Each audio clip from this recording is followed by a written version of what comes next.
Hello, hello, hello. How are you? It's nice to see you all today. Thank you so much for joining this live. I'm also just about to go live on Instagram in a few seconds.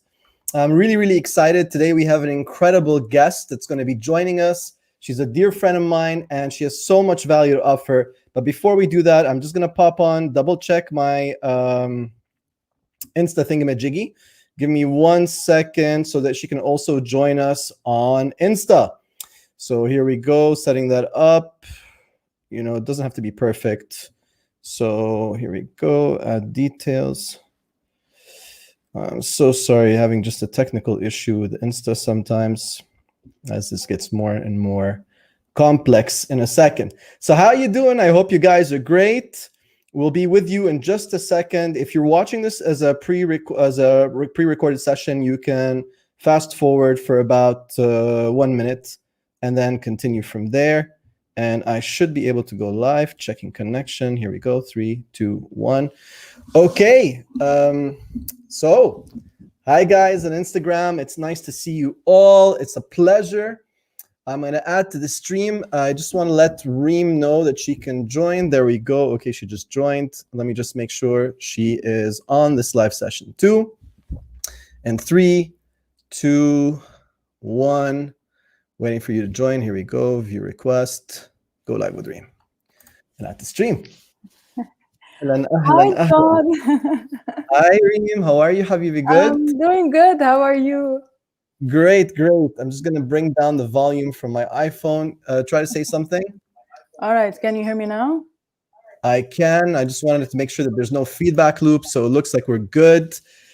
Guys and ladies on Instagram, please let us know if there's a feedback loop because we have 2 different technologies going at the same time. Trying to make this very advanced for all of you because we love you guys. We want to make sure we offer you the absolute highest quality, et cetera, et cetera, et cetera. You know, all the good stuff that we might say. So first of all, thank you so much for joining me today and everyone here on the show. We're really excited to have you, Reem. For those of you who don't know, you'll see Reem's link on Facebook and on Instagram at the same time. I'm just going to take the opportunity to kind of talk a little bit about you, if that's okay, and just let everybody who's watching know who you are. Is that all right with you? For sure. Yeah, no, مش عازبك هذا الموضوع. So, Reem is a learning and development expert. She's been doing it for quite a long time, even though she's started off pretty young in the industry. She's also life and executive coach. She's a leadership mentor.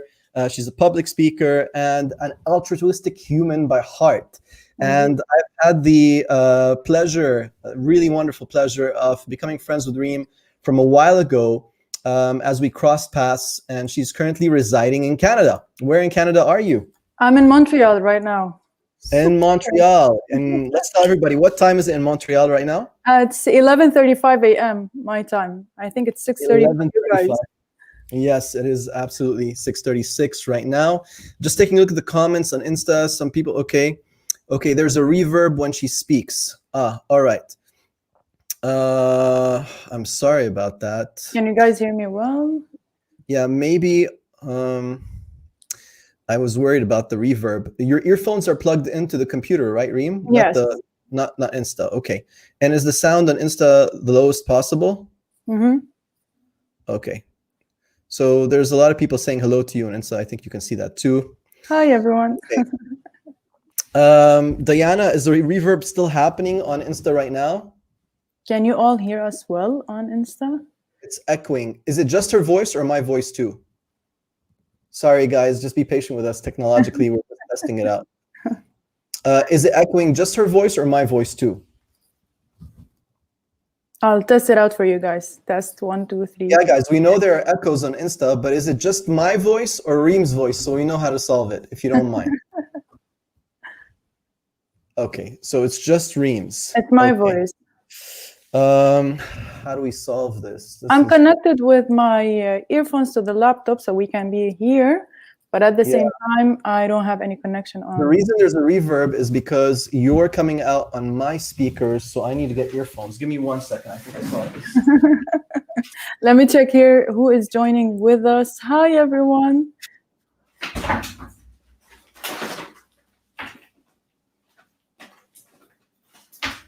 I think I'll have this solved in a second. Wait for John to solve. Guys, we appreciate your patience because we're learning how to do this too. So I'm going to try to put earphones, even though I haven't plugged in earphones forever. Let's see if this works. Oh, whoops, these don't work here.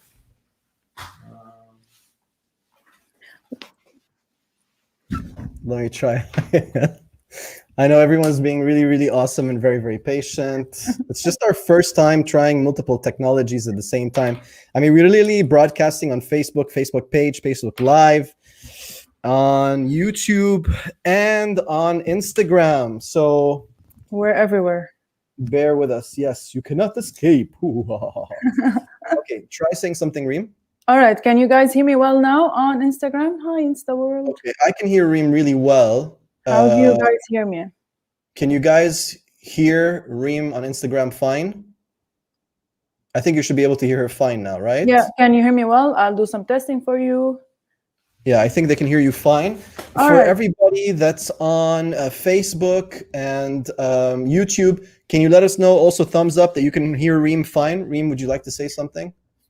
I would like to say I'm super excited for today. Yay! Yeah, apparently it's working. Okay, so the issue is from my end. I'm always the problem, but that's okay.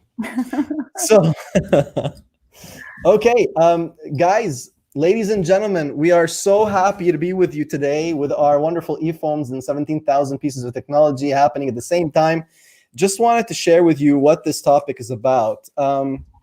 This has been a topic that's really close to Reem's heart, and after having a deep conversation a couple of weeks ago, we decided that it would make sense for us to join our forces together and kind of have a chit chat with you about what's close to our heart and what we've both experienced in slightly different ways.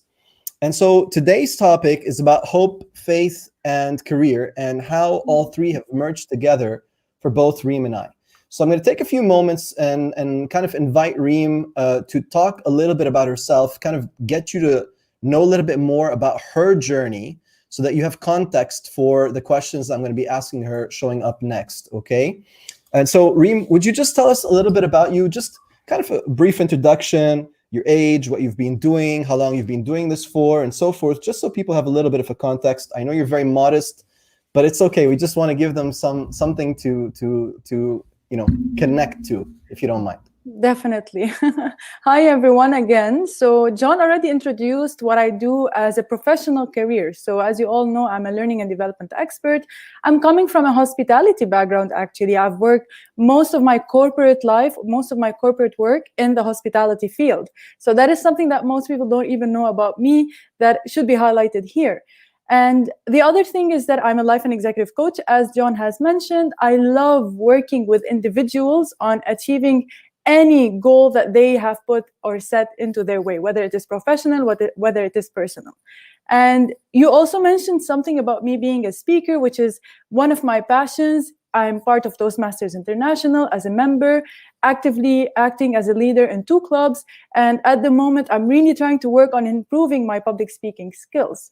Now, the one thing I want everyone to know about me today is the last part that you mentioned, John, altruistic human by heart.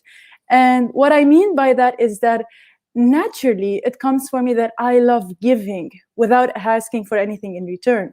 I love giving from my own expertise, from my own knowledge, from my own self. Sometimes it is way too much, but I believe that it is something that I get back in return endlessly, in abundance. And that is just me being me, as they say. So that's quite a quick brief about what you already mentioned. For everyone to know, I am quite young. I'm 27 years old for the expertise that I've had, but I started at a very young age with my professional career, as well as with the experiences that I've had in my life so far. I'm currently residing in Montreal, as you mentioned already, John.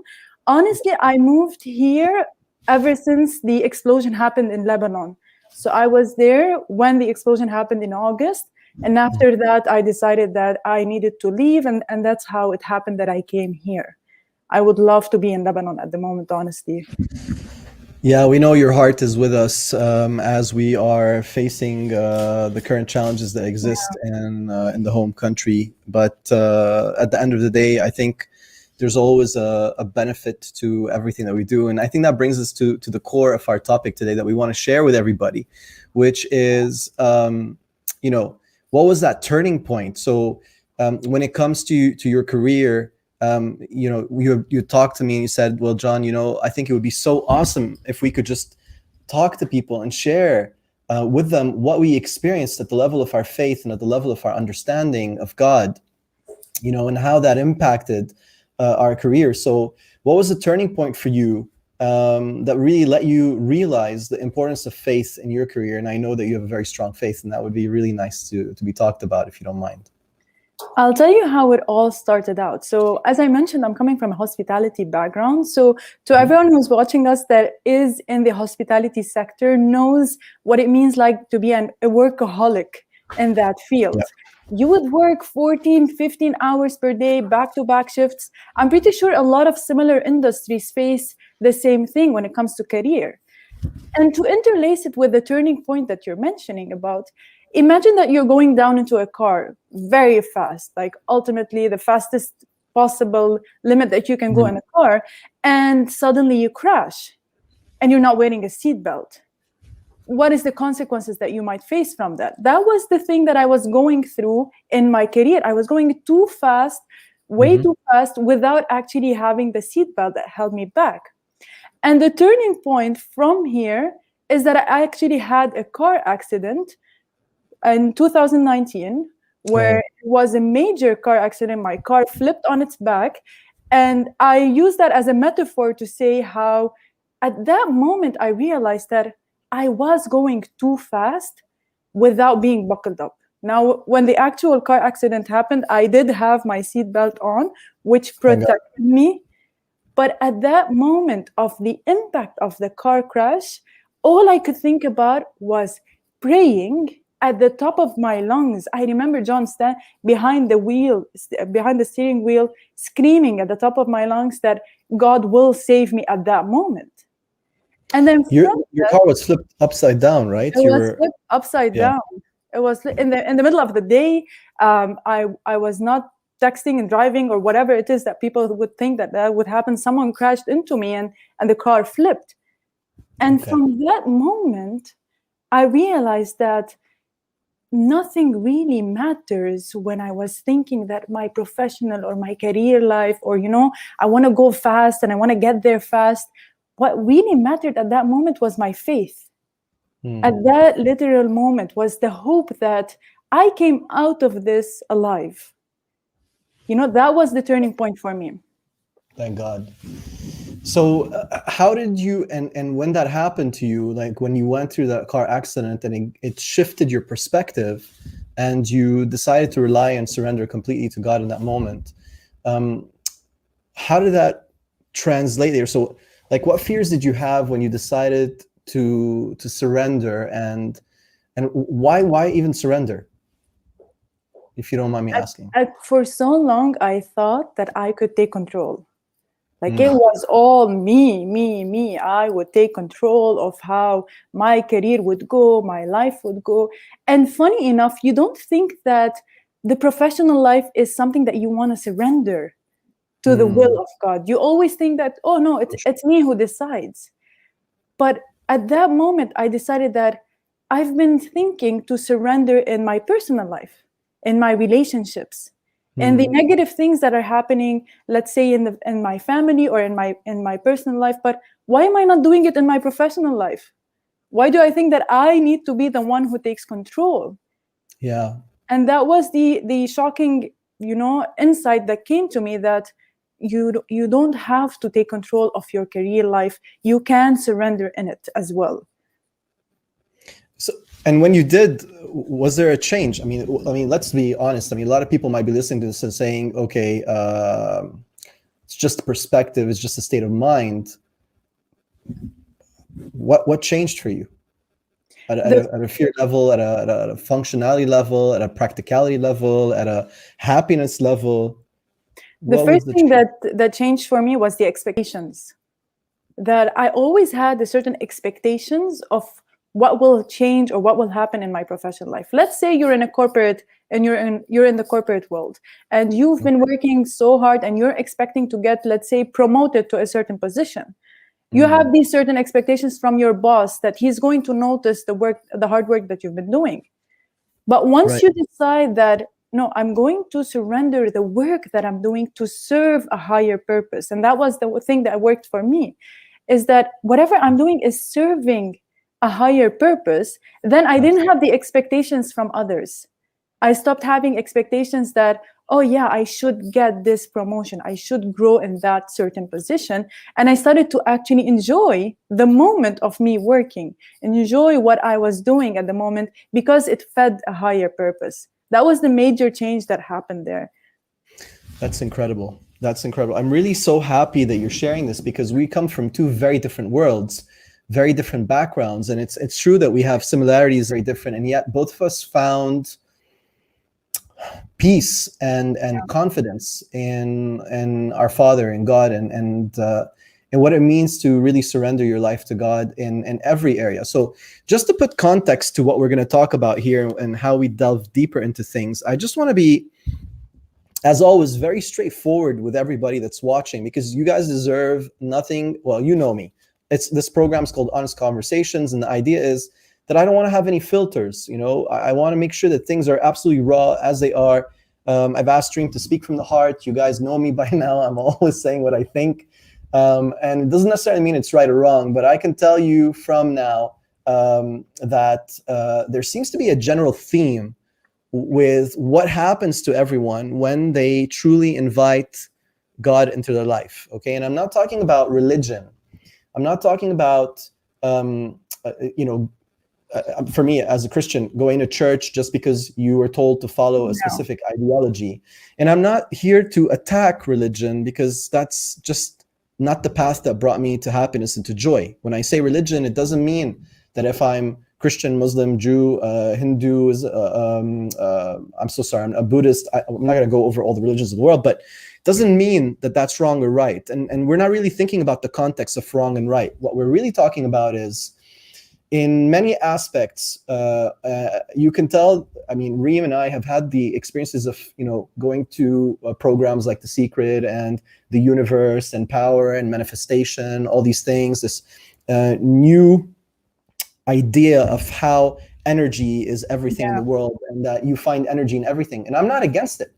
Energy is everything. Quantum physics and quantum biology and quantum chemistry explain that, but they didn't discover it. They just found out that it's already there. So the idea is type, okay, if it's already there and it's already functioning, then where did it come from? Where did it come from?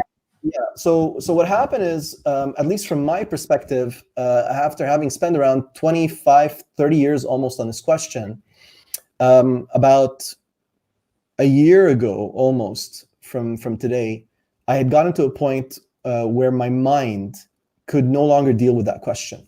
Like, I had gotten frustrated. I don't know if you've all gone through that, where you've said, why are we here? What's the purpose of doing what we do? And why should we be good people, or why shouldn't we just be evil people? Because it seems today that the evil people rule the world to some extent. And when you look around you say, well, everyone who's mean is succeeding up the chain of command and is getting companies and making money, or robbing people of their rights. So what's happening to the world? And so the objective of my personal experience, and I'm going to wrap this up with what Reem was saying right now, was after having spent almost 30 years to try to figure out at the level of my brain, using the power of my mind, which is a pretty decent mind, to be honest. I mean, I can say that now with love and comfort and appreciation for who I am and the gifts that God has given me. I recognize that I had no control. That control is an illusion. And in fact, the more you chase control, the less you have of it, which is a bit weird. So the more you're going out there trying to control every single element in your life, the more you're actually losing control, because your mind, first of all, has a limited capacity. And two, you become so focused on input and output, you forget to even enjoy the very experience of life, the daily gift that you have. So when Reem and I bumped into each other and we were having a chit chat, we were shocked to find out that our stories were similar. That each in his own way, God had spoken to us each in our own way. But when we say God, it wasn't God that came and said, hello, tuk, tuk, tuk, tuk, tuk, I'm here. Would you, be ready for me? It was more a matter of saying, okay, this is ridiculous. Everything I'm doing in the world, even everything I know about neuroscience and neurobiology, neurochemistry, and everything I know about neuropsychology and all my, I don't know, whatever, ease certifications. I'm not going to say what they are because I don't want to talk about myself. I just realized that even with the best application of it, it's nothing compared to what God did in my life in 6 months. Yeah. And a lot of people are angry with God, which is quite funny because they're not actually angry with God. They're angry with themselves. Exactly. So true. Or with their expectations of some vending machine called God, where you say, Lord, why did you not? Here we go. Press 5 for a miracle. $1 million in the bank. Press 4 for a miracle. Please heal me from this sickness. I'm not saying that miracles don't exist. I'm just saying that if your relationship with a person, whoever that person is based on miracles, then what's going to ultimately happen is they're going to say you're a user, an abuser, right? So if you're always talking, if my relationship with Reem as friends is based on me always asking Reem for things, and when she doesn't give it to me, I get angry and upset, then that's ultimately like a child looking towards a parent, but is a very needy child. So as we mature and as we grow up, we are now adults and we have decisions to make, and we have free will, the capacity to make our own choices. So where does God fit in this mix? And this is exactly what happened, what Reem was telling you. She went through a crazy accident that was life-threatening, but she was, thank God, blessed to have her seatbelt on, and it gave her a massive shift in perspective. For me, I had gotten to a point where I just was butting my head against the wall and saying, this is not working. And I literally drove into the parking lot under the building, and then I got out of my car and I started shouting in the parking lot. Okay, it's an empty parking lot, so thank God there are no cameras because people think I'm crazy. So I walked up there and I was like, I give up. That's it. I'm not going to deal with this anymore. If you are real, it's the time for you to come and manifest in my life now. If you are a real God, you say you're a living God, you say that you're the Father of all humanity, where are you? Where's your presence? Come step into my life today, and I'm willing to surrender completely to your will, because if you are really what you are, then that means you know what's best for me better than I know what's best for me, and you're going to be more loyal to it, because no father who's complete is ever going to put his child or her child, in a context of where they will suffer at the expense of their own desires. That's never going to happen with a good parent. And we're talking about a God, the God who created the entire universe and created an imbalance. So this led me to realize, okay, I invited you, I did my part, now you do yours. And oh my God, did he do it.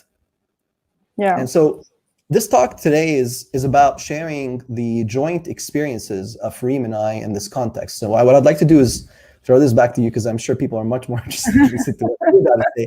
I just want to give context of what and how this has happened for both of us. I know that you were talking about two very important things, Reem. You were talking about the fact that managing expectations, and I think that that's very important. At a human level, we always have expectations of how things should be. There's like a picture in our head of what life should be like, and then what life is, and we're comparing and contrasting all the time and saying, oh my God, it's horrible, or oh my God, it's so much better, or whatever it is. But when you release, when you surrender your future to your Father, and he's capable of anything, expectations just disappear. No longer matter.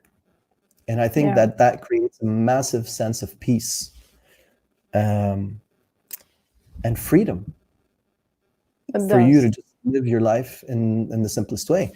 So what fears did you have, and how did you decide to surrender them over to your Father, to God?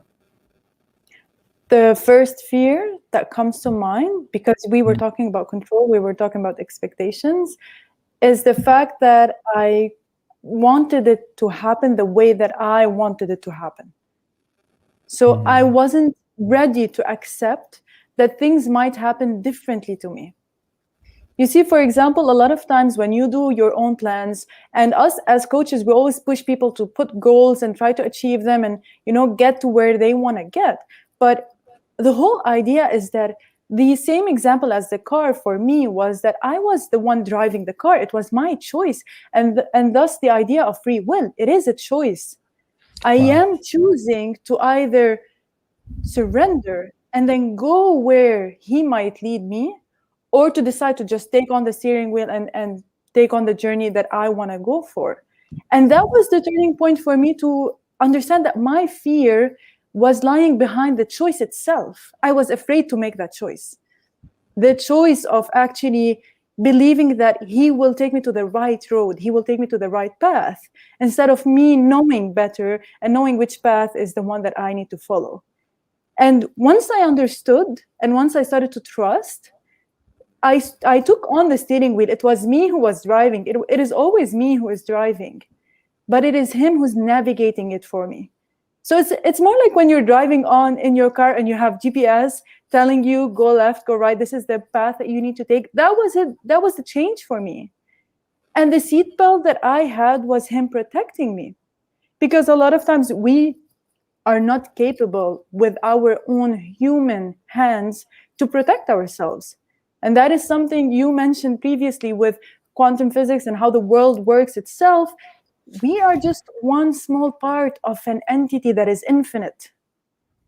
And the idea that it is infinite for us shows you that you have so much that you can do, and then after that, it's all up to him. You see, that is where the fear for me just started to fade away. You're in So deep beautiful. I'm just recalling the same experiences. So do you think things happen by coincidence, or would you say they're planned, or what's your perspective on that? Like, how does free will mix in with surrendering our will to God and things like that? I'll take this back to the career itself, because we were focusing today on the idea of career. Yeah. And I would tell you, things would happen to you if you let them happen to you. You know, a lot of times people say, oh yeah, I can't find a job. You know, it's very hard to find a job at the moment with the current situation, with the pandemic, or I can't seem to find a way to make money, or I can't seem to find a way to keep going with my professional life at the moment. And that's true. It is challenging. It is hard. I can tell you that indeed I am facing it, and I'm pretty sure everyone else is.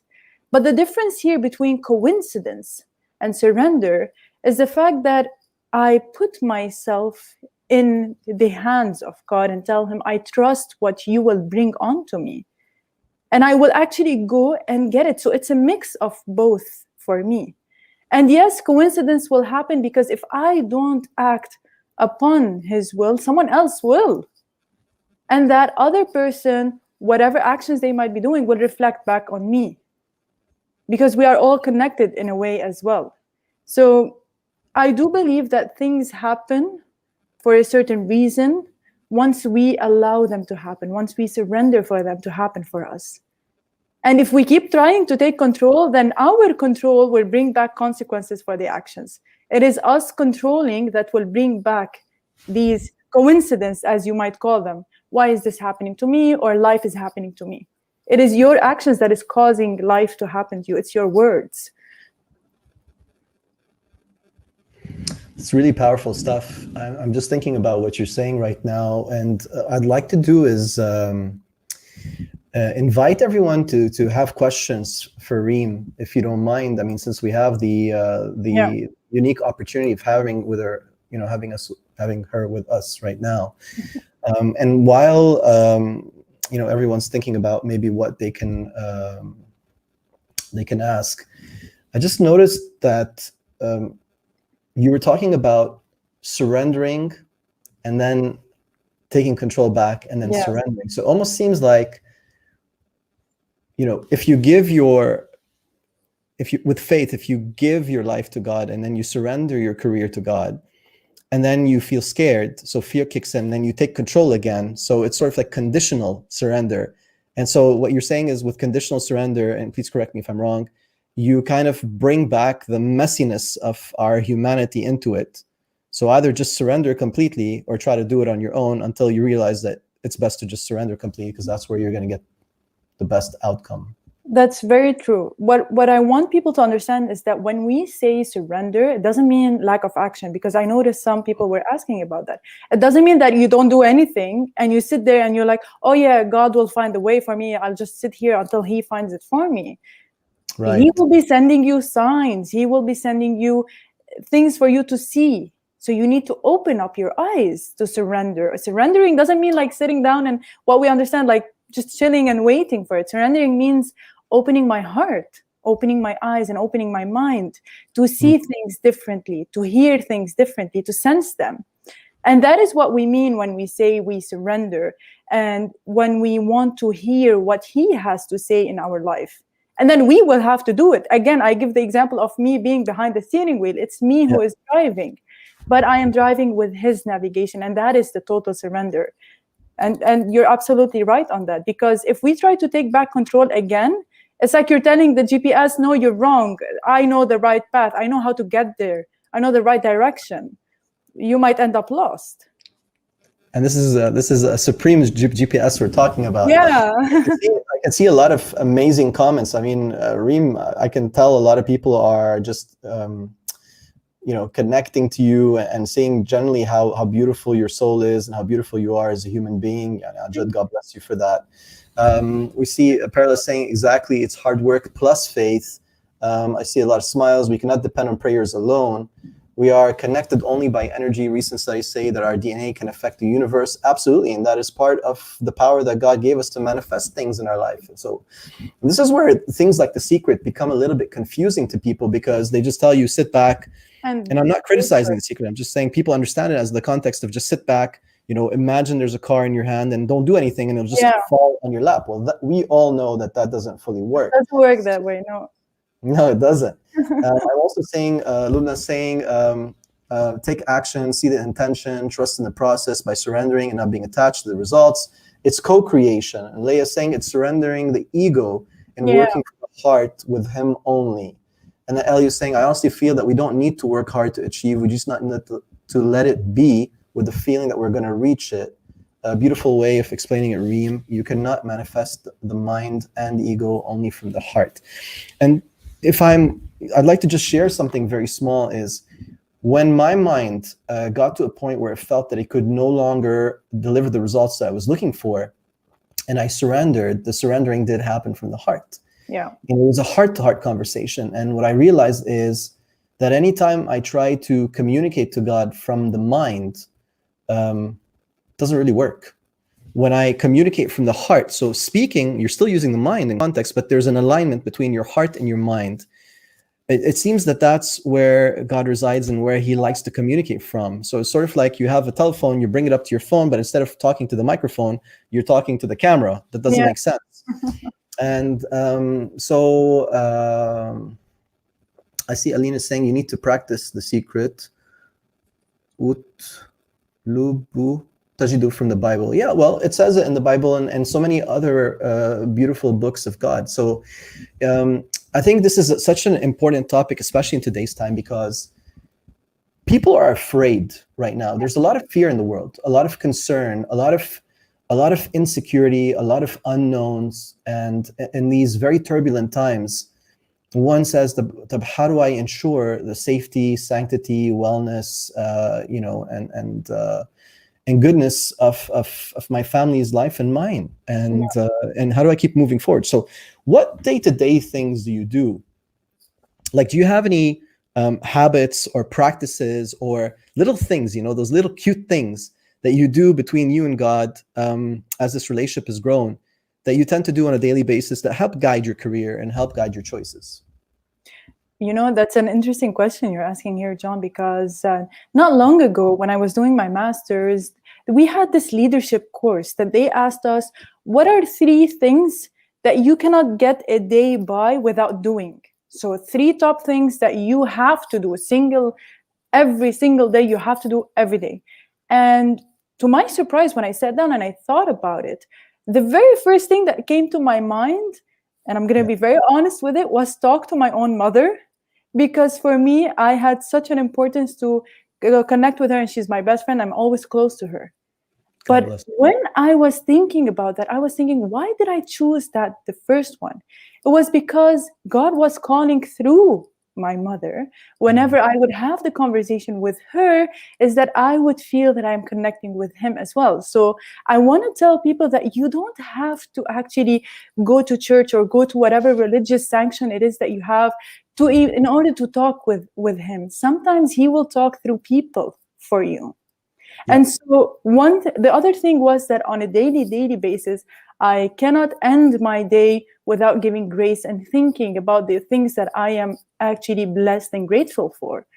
And Absolutely. every single day, I need to think back to myself, even if it's just a small thing, you know. Sometimes I'm just content. And especially now with what we're going through, I just end my day saying that I'm very grateful and I thank God that I'm healthy today, or I was able to get through my day in full health. So sometimes it's just these small things that you might do. Talk to someone that you feel might be talking through, or God is talking through them, or you actually giving grace is something that would be very simple to do on a daily basis. Now, on a bigger scale, whenever I have a big decision to make, for example, me coming here to Montreal, moving from a country to another, that is a huge decision that you have to make in your life. Leaving your job or getting a new job, these are major decisions. When I decided, or I wanted to take that decision, I sat down, and as simple and as quiet as I could get, you went a bit more extreme, and you spoke out from your heart and from the top of the lungs. I am a very more quiet person, and I just told him, tell me if this is something that I can do, that I should do, that follow the path you want me to be on. And I asked myself that question for several days. I didn't have an answer to it. I just asked, and I asked, is this something you want me to do? Is this something you think is good for me? And then it came to me in a dream. The answer that I was asking for came to me in a dream, that I should go for this major change in my life. And so many times when we are at our quietest, this is when we hear what he has to say for us. And these are just few things that I personally do that maybe many people can do differently, that works for them as well. It's just you have to keep trying to listen to what he has to say. A lot of reflection going on there. I mean, what I really, you just triggered so many memories for me. I don't know, guys, please feel free to ask questions. I mean, this is not a one-way communication. Yeah. I can't get enough of you, Reem. You're doing such a fantastic job at sharing all this with us. I mean, really. Silence. Yeah.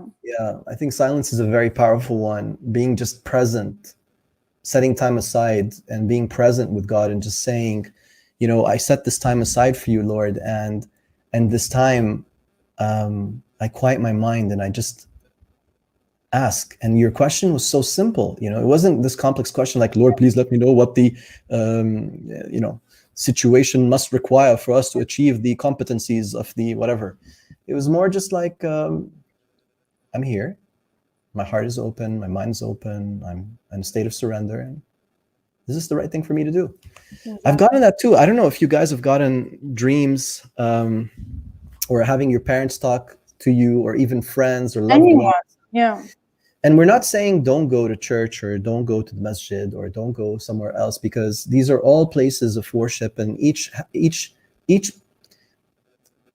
process has wisdom. They were created hundreds of years ago, and they have wisdom, and each has their own experience, and it's your path, and it's your journey with God, and it's your relationship with God. I think, if anything, just as a summary, as an initial, just few ideas, is we're not saying that there's a right and wrong way to communicate with your Father. And please correct me at any point, Reem.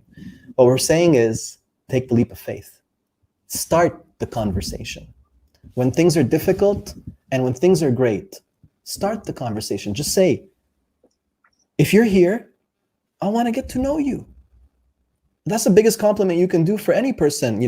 When you walk up to someone and you say, hi, I like you, I want to get to know you. That's a massive compliment. And that's an act of love.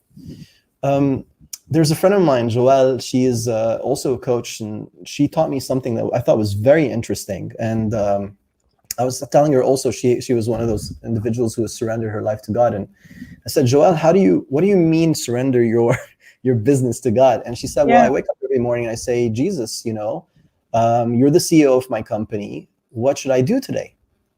And I just thought, wow, Yeah. it's that simple. You just wake up in the morning and say, God, I just, what do I do with my day? If there's something you don't want me to do, show me a sign. And if there's something you want me to do, let me know. And if it's meant to happen, just let it happen. Exactly. So just being present. I see Wasim's asking us a question here, and there's also a lot of amazing comments. Yeah, tell me, Wasim, what is your way to discern between thoughts and symbols? Reem, you want to take a jab at that first? Yeah, we'll look into that. We'll look into that with Wasim. When you think of thoughts, when you just put thoughts out there, they are your own mind creating some sort of an idea that is on and on in your head. So, for example, if I am really thinking about making a shift in my life, and I'm constantly thinking about it, the thoughts that are happening are actually created by me. I am the one who's creating these thoughts. They are coming up from my mind. And then what I do is I go on and on and on, positives and negatives and consequences, and whatever it is that I want to try to figure out the answer. But symbols, on the other hand, are not coming from within your mind. So they're not thoughts. Symbols will come in any form or any way to you. It could be a feeling. It could be an emotion. It could be a sense. It doesn't have to be something that you can recognize as an idea. Sometimes you get this funny feeling inside of you, like, I feel funny. I just can't put words to it. Or I feel different about something, but I just can't put words to it. And that is when symbols come into place, or as we might say, they are the signs that are coming to you. They're not created by your own mind. They're not thoughts that you can actually put down into phrase like, I want to do this or I have to do that. And many times when we think about signs, we want them to come in grand gestures. Like suddenly, the light comes out from I don't know where and shines the light. Yeah, it doesn't really happen. This is the way of the Lord. It doesn't really happen that way. It could come in the smallest way possible. And that's why I really emphasize on the idea that we have to be open. We have to have an open heart to see these small symbols, to see these small signs. The mind will bring you the thoughts, as you mentioned before, John, but it's the heart that's going to see the symbols. So I hope that answered a bit on Wasim. I don't know, John, if you would like to add anything as well.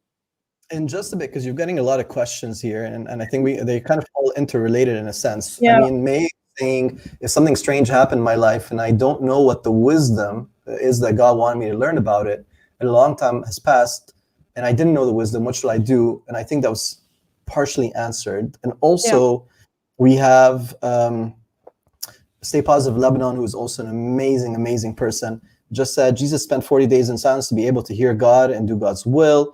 Dua saying, whoa, this is amazing. Philippe Bashur is saying, I have a question for Reem. Please, how do you know that this is the voice of God? So would you like to elaborate on that? I used to doubt a lot. Like, is this really the voice of God, or is it me creating the voice of God inside my head? You would sometimes think like, maybe I am the one who's creating that voice, and that's not really him speaking to me or saying what he wants from me. The doubt is there, and with doubt comes faith. True. Because if you're not going to have that doubt, then you're just going to be a follower, because we are born into this culture, we are born into this certain religion that we have. It's not coming from a faith from within. And so from doubts, I would give the time for myself to believe. And how does that happen usually? Whenever you hear the voice of God, and I don't mean literally hear in your ears, I mean hear with your heart, there is a sense that you will get that is different. And you know it. Each and every one of you, once you experience it, you will know it. There's this different emotion. And this is what I personally call the sixth sense for me. The sixth sense is when I get this emotion behind the certain voice that I cannot just control or change or deliberate in the way that I want it. It's happening. It's there. And so what I want to tell him is that you would feel, you would know it is the voice of God.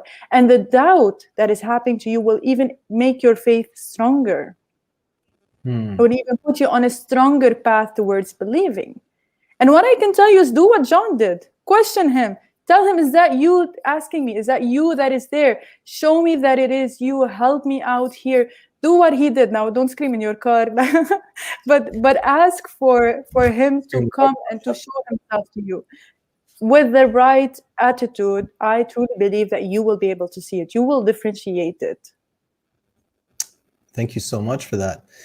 I'd like to elaborate on that a little bit with your permission, if that's okay, because that's a challenge that I also faced, and reaching out to so many people who are going through the same experience. I've learned 3 primary things that might be of value for everybody. The first is, if anybody truly loves you, like unconditionally, if you think of God as the Father, right? And he truly loves us unconditionally. So when he looks at us, how he perceives us is as complete. Even though culturally we've been driven to be always afraid of sin and making mistakes and all these things. And, one should be aware that their actions can be painful to others and can be, have negative circumstances. But I think going a step above that, and just kind of thinking how does my Father look at me, and how do I surrender completely to that person? And I'm saying a person because I consider God to be a real person, just an incredibly powerful one. And what I noticed is that since he communicates to me with love, whatever that is, a symbol, a message, some people even hear God literally in their ears, but it's pretty rare, I guess. It always comes with peace. It does. It always comes with peace, and it always comes with calm, because God's presence is pure love, and pure love always comes with peace. And so a lot of people tell me that they desire to have happiness in their life, and I tell them happiness is a symptom from what I understand so far. And I might be wrong, I don't know. But what's more important to me than happiness is peace, because when you're in a state of peace, then you're open to be happy by being grateful, just like you're saying. And that also made me think about 2 other things that you were saying. Little things that can be done on a daily basis. Being grateful, gratitude for all the blessings that do exist in your life, choosing to focus on that. And where you're going to see God's work the most, which is what my friend Sarah had told me, is not in the big things, going back to what you're saying, Reem, but in the tiniest of details. In those little things that we take for granted every day that are provided for us in such a magical way. And we get so busy with life, we forget to even notice it, whether it's in our career or whether it's in our personal life. And just doing a daily habit of saying, before you go to sleep, I'm so grateful for at least 5 things, 1, 2, 3, 4, 5, 6, which is also my therapist, Liliana, had told me about. And another one is actually being also thankful for the things that you do that are well, because if God loves you unconditionally, and you want to love him back, or you want to love anyone else back, then you must love yourself as God loves you. And if you love yourself as God loves you, if you're willing to accept yourself, because we are autocritical, right? We're mostly critical of ourselves. The first person we criticize the most, the first person we attack the most, the first person we know the garbage within us the most is us. So if you can accept all that in you, all that you don't like and that you do like, because God accepts it in you and loves you for it unconditionally, then and only then can you start to really love others, because you've offered yourself the greatest gift of forgiveness and appreciation and care. I see Joelle is sharing, in my humble experience, if it is God's voice, you will have peace on your heart. See, there it is. If it's not him, peace will be shaken. I've also noticed that, I don't want to get very deep into this, but if you notice sometimes the enemy tends to approach us by a very close version of the truth, almost 90%, 99% true and 1% off. So if it's a plane that's going from, let's say, the UK to the US, and the navigation's off by 1 degree, it'll end up in Brazil. And that's how things in life. Today, we have to be more aware and ask for God's Spirit to give us the discernment, the ability to recognize what is true and what is not, because the world today is polluted with a lot of manipulation, from Netflix to media to people's thoughts and ideas to and this manipulation of the truth, which is almost perfect truth, you know, that can take you very far in a very long time. And I've also noticed one last thing. I'm so sorry. These are just coming to my head. I want to share. I know I'm taking away from you some of the talking. No, I'm really enjoying the insights that you're having right now. Thank you. It's just thoughts. Reem, you and I have trust with each other because we share common values and a very good core. And we don't know each other extremely well, but yet we feel safe with each other. Is that true? Very true. I'm not putting you on the spot. I want you to be absolutely 100% honest with everybody else. This is honest conversations. That's very true. Okay. And I've noticed that the bond between two human beings, and we're human beings, so we're imperfect, tends to increase with time. Because the more we spend time recognizing that Reem is always good to me and I'm always good to her, that gives me more certainty of how much she really does love me and appreciate me as a brother, okay? And contextually, the same thing happens with God, because God doesn't need time to love us, but we need time sometimes to love and trust him. And so he's okay with you questioning his love, because that gives an opportunity for him to show you just how incredibly much he does love you. Reem. For me, that's where hope comes in. And I want to focus on that for a bit, because we wanted to also discuss a bit more about hope. And when you mentioned that, the first thing that came to my heart is hope. Because if you really want to surrender, as we said, and linking it back to your career, at the lowest point that you might feel that you are hopeless, at the lowest point that you might feel that there's nothing to be done, or I cannot move forward with whatever it is that you're facing, it is mostly the hope that you will get from God, from surrendering to him, that things will be okay. And for me, that was the power of faith and hope in my life, is that every single time I feel that this is it, this is the end, this is done for me, I'm not going to move past this, or I'm not going to be able to overcome this, hope comes from within for me, because I was able to surrender and say, you know what, thy will be done. I will listen to what you have to say. I will take on the path that you will put for me. And then I keep moving forward. So many people, you know, they ask me, how are you so positive? Or how are you always so motivated? Or, you know, you're just so cheerful all the time. And what I tell them is that most of the times it's not just me. There is a spirit that is shining from within me. And that is what is giving me hope. It's not just me who is doing that. It's not me. It's not my ego. It's not this face that you are seeing. There's a certain spirit that is coming from within me. And each and every one of us has it differently and has it within them. And again, no matter what religion anyone belongs to, it is there. We see it. You see it on people's faces.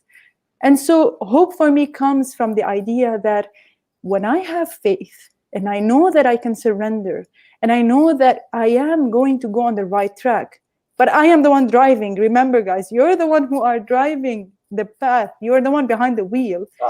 Then you can overcome anything, literally anything, because nothing is bigger than him in this universe. Absolutely. Amen to that. I have a couple of comments here. I'm so loving having you, Reem. You're such a grace, such a beautiful soul, and your warmth is just radiating through the screen to people's hearts. I can see that you're getting tons and tons of hearts and smiles and all the good stuff. Philippe is saying, Psalm 119:81, my soul longs for your salvation. I hope in your word. And it's that desire to feel God's love, to fulfill us. Yeah. Regardless, we are all children of God. I don't know why people are so afraid of differences these days. You know, everyone's so afraid of insulting people, and people are just, if you're different, then we shouldn't be different. Everything should be, labels should be perfect. If everything follows a box, then we're not learning. Exactly. Our ability to criticize ideas, even criticizing God, allows us to discover him. If you don't criticize what you believe, then you won't discover the truth. And you won't be sure and certain of that truth if you never question it. So then you won't really be surrendering. Yeah. So don't be afraid. Okay, fear doesn't come from God. Okay. I see Hattie is sharing some thoughts. He said, hello, we should control ourselves. Perfection isn't found. Hattie, I'd love for you to elaborate on that a little bit, because we're actually talking about the need to not control anymore, but rather to surrender, let go, and I think replace the word control with wisdom. Because when you have wisdom and you have compassion, you have patience, the behaviors that you don't want will melt away most of the time. And if it does happen, so what? There's something for you to learn. Who cares? We all get angry. We all get upset. Just don't be so tough on yourselves, guys. We already have enough of a battle with the world outside. Yeah. So find that inner peace. I want to just mention one thing, by the way, because I want people to see what we mean here. What's the difference? Because I am a person that I live by the motto, if you can't find a way, make one. If I can't find, a way to deal with this, I just figure something out, or I'll try to find something out in anything, in professional, in personal, whatever it is, but mostly in your career. Now, I don't want people to mix this up with the idea that you can find a way through God. You see, and that's the beauty of it. When you feel that you're stuck, you can't find a way. This is it. I can't find a way. You will make one. You will make one. I want to repeat this. It's you. You won't sit on the chair and he will do it for you. It's you who's doing it. But I want them to understand that it is you who will find that way through him. You see, that is the thin line that people sometimes confuse. I want to control and I want to get things done. If I don't get it done, no one's going to get it for me. That's very true. But through the wisdom that you will get from God, as you mentioned, John, the power that you will get, the light that you will get, you will be going on the right way. The peace. Yeah. And challenges will come. Definitely. Right? I mean, does it mean that if we surrender to God, that suddenly our life will be a Disneyland movie, or do you think that we'll still have challenges? Of course not. Of course not. These are the expectations that I told you about before. Remember, I told you I had expectations that I can take control and I can make it perfect. But it's not me who's going to make it perfect. There is no such thing as having a perfect life. But there is a such thing as living a peaceful life, as having a peaceful heart. There is such a thing. We have seen people who have lived their life in the humblest, most simplest way, and yet they had peace at heart. And that is what matters. At least for me, after what I've been through, that is what matters to me the most now. That's so beautiful. It's making me think again about how anxious I used to be when I used to spend most of my time in my mind. And it's not to say that the mind is bad, guys. It's just to say that use the mind for what the mind was designed for, as a tool to deal with the world, but not as a tool to surrender our entirety in existence to, because the mind is only as good as the software you plant into it, and it functions based on your state. So if you're in a bad state, you're going to get poor output. If you're in a good state, you're going to get good output. Jimmy is saying, how do people live without God? Do they fake that their life is okay? Would you like to take it? I think it's a perspective as well. They just don't see it. A lot of times, I didn't see it before.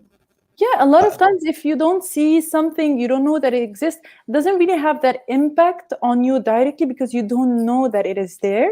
You don't know that it does, what impact is happening, It might be that God is playing a role in their life, but they just don't know it. They just don't see it. So a lot of people go on and on with their daily life routine, thinking that it is what it is. This is how things are. While in fact, it might be that God is playing a certain role in their life that they're not aware about it. That doesn't mean it doesn't exist. I would go so far to say that God is always present in your life at all times, because no parent who is omnipotent will ever leave their children. What's missing is for you to surrender and listen. And in that context, again, like we said, you will go through difficult times, but when you know your Father is there and he loves you and he takes care of you, then you'll get a sense of peace. And so even through the difficult, and if I may give this example, I've given it before. If you imagine that you're in your home in the mountains on a very stormy, snowy day, and you're sitting behind the glass, a big pane of glass, you've got your fireplace running, you've got your nice cup of tea and hot cocoa and whatever it is, you're sitting on your couch, you've got a blankie over and your partner, whatever it is, and your dog, cat, or whatever it is that you have. And then you're just enjoying, you're in a state of safety, you're shielded, And the storm still is happening outside, but you're shielded. And that's what it feels like to have God's peace. When you have God, when you are allowing God to work through your life and you're surrendering to him, then he comes to the surface in your life. He comes from the inner side of you and comes to the surface. And that context, you're sitting there sipping the tea, even the biggest storms of your life. And at the same point in time, you're still going through the storm, and the storm shall pass, right? Yeah. But it passes smoothly, instead of you being in that room on your knees, shivering, crying, and worrying, oh my God, I hope a lightning bolt's not going to strike us right now, or a hurricane's not going to rip us off the hinges of our house. Sure. Dua is saying the ego is what makes us want to control our life. I think the ego gets a very bad reputation and is completely misunderstood in some contexts. But yes, to some extent, the mind or the survival mind is what makes us want to control the circumstances of our life. And that's an illusion. You can't ever do that. You can control is your own choices. And what do you think about that? Yes. You can control your choices. You can control your behavior. You can control what you think to a certain extent, what you believe in to a certain extent. But you can never control outside of this circle, you know, this circle around you. And when that car accident happened, and I am sure that many people have had similar or even more severe incidents in their life, mine is just very, very small comparison to what people have been through. When something happens as an accident, we call it as an accident for you in your life, you realize that I can't really do much about it.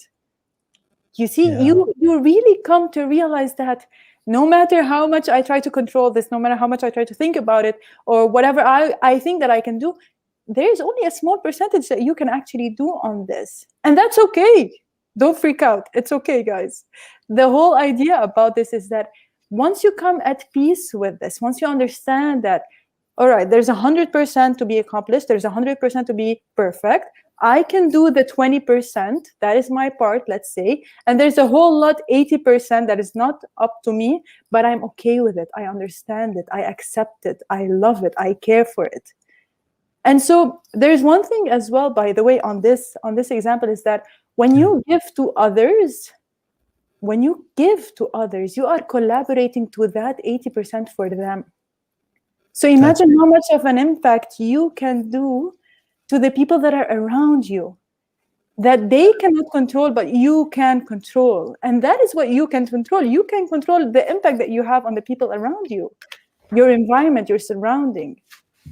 Wow, Reem. I love that 80%. I mean, oh my God, I think you totally put that in perspective for us, as in, you know, if we all contribute to doing our part, then ultimately what we're doing is we're creating a ripple effect for everyone else around us. So rather than going around saying the mistake is not mine, it's theirs, you know, you say, okay, I'm going to do my part, and everyone does their part. And in fact, by doing your part, you're really leading by example, and ultimately you're acting out of love. So it's just incredible. I just see a couple more things I'm going to share really quickly. Hattie, thank you so much. And I'm sorry I misunderstood your comment. I apologize. Sometimes that's the side of listening to the chat, and for me, for being an idiot. God bless you for sharing. We love your input and your feedback. I'm going to jump to Michael, a great friend of mine, also from the US. I think he's in Mike, are you in Cali right now? Let me just check. 100%. It is vitally important not to lose hope and to maintain your faith.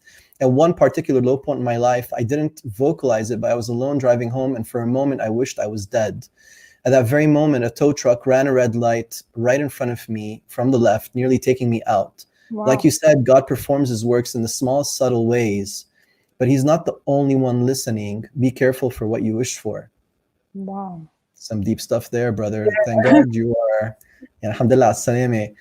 I promise you, if we had more time for this, because our hour is up, we would get so many more examples where if you were all to just invite yourselves to take a trip down memory lane and kind of remember some of the big things and some of the small things that happen in your life, and you'll see how there's just a gentle, loving, gentle, ever so gentle, loving hand that gently guided you through the challenges that you were going through. And this is not to say bad things don't happen. A lot of people have approached me sometimes and said, if God was real, then he would not allow the bad things to happen in the world. Well, that's exactly what we're trying to say. God does not allow or not allow. God gave us freedom, and we're the ones who do the bad thing. He didn't take a hand of a person and tell him go kill someone. Yeah. We're the people who decided to ignore logic and decided to take and allow our animalistic nature in some contexts to drive us towards these behaviors and make the world a nasty place. Yeah. We're the ones who abused. Let's not go into killing. Let's just look at planet Earth. We're the ones who decided to build the ugliest buildings and turn everything into a cement factory versus growing trees in space. So it's always human beings who disrupt the balance of everything that's created. And we are ultimately also equally capable of reversing that, with his grace. So any last words, Reem? We are so happy to have you. At least I can say for myself. Would you like to share some final words of wisdom before we wrap up for today? I feel like we can keep going on and on this, and I would love for us to come back again and talk even more and go more into depth. I just want to share and remind everyone of the initial idea that we had today, and the message that we wanted to send out from the idea that we had today is that in your professional life, and I want to share on the professional level, because a lot of times we tend to overlook that side that we have. In your professional life, there is a place for faith, there is a place for hope, and there is a place for God. And that is the personal experience that I went through, that I would love to share with everyone, that it doesn't have to be the rituals or the religious rituals that we thought bring God into our life, the only ones that bring him. It could be these very small, as you said, subtle things when you talk to him and ask him, I wake up in the morning, are you the CEO of my company today? What do I do? What should I do today? What decision should I make? As you mentioned from your therapist example. So these are the small things that we want to focus on today. This is the key takeaway message. If you are reaching to that dead end, like that, okay, this is done. I cannot do anything about it anymore. I've done my 20%. Take on the leap of faith and believe that the 80% will be done for you, will be guided for you. But make sure that you're always the one behind the steering wheel. Don't let anyone else take that for you. You are the one who's guiding that, but listen to that GPS inside your head. The ultimate GPS, as you called him, John. The ultimate GPS. Make sure no one else is choosing for you where you're going to go. Yeah. I love these examples. I got a question here. I couldn't catch the talk. How can I watch it later? You can find it on my Facebook page, Facebook account, YouTube, also under John K. Ruse, and on Insta Live. I'll be downloading a recording of this and also sharing it with Reem, which she will upload on her Insta TV, God willing, soon. But it'll take about 24 hours, I think, until I do this and she does that and all that kind of stuff. And feel free to reach out to Reem directly.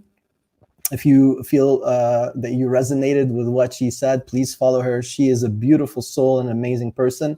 And I just want to thank you, Reem, for coming on the show, for giving us your time, for trusting me to share such an intimate part of your life for the betterment of everyone here. And what we'd like to do is ask you to share with us some of your thoughts, ladies and gentlemen. If you would be so kind as to kind of reflect on everything today. And Reem said she's super happy to be back. I would be super thrilled to have her back. I mean, this show is always about you guys. You are, in our heart all the time. So feel free to give us some topics or questions. Questions are always better.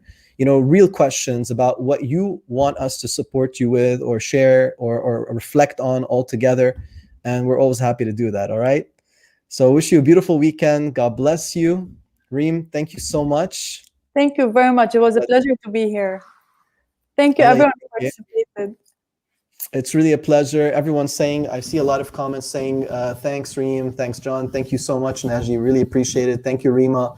Always thanking us, Reema. You're amazing. Hi, Maisa, Aline. Wow, the comments are just flying. Okay, Mariam saying, yes, she's super amazing. Super duper. I've seen Reem in Toastmasters Club, Lebanon, one of the best speakers. Yep. Thank you so much for that. I'm sorry, I'm not sure how to pronounce your name. Yupa Sunny Day? Sunny Day? I'm not sure if that's how it's pronounced. Diana, thank you so much. Jihad, yes. So many amazing people. Hadi, I'm sorry I can't list you all and go through the entire list, but God bless you all. We wish you a beautiful night. If you have any questions, just let us know your thoughts. We're out for Honest Conversations, episode 7. See you next week on episode 8. Have a beautiful, beautiful weekend. God bless. Bye, everyone. Bye.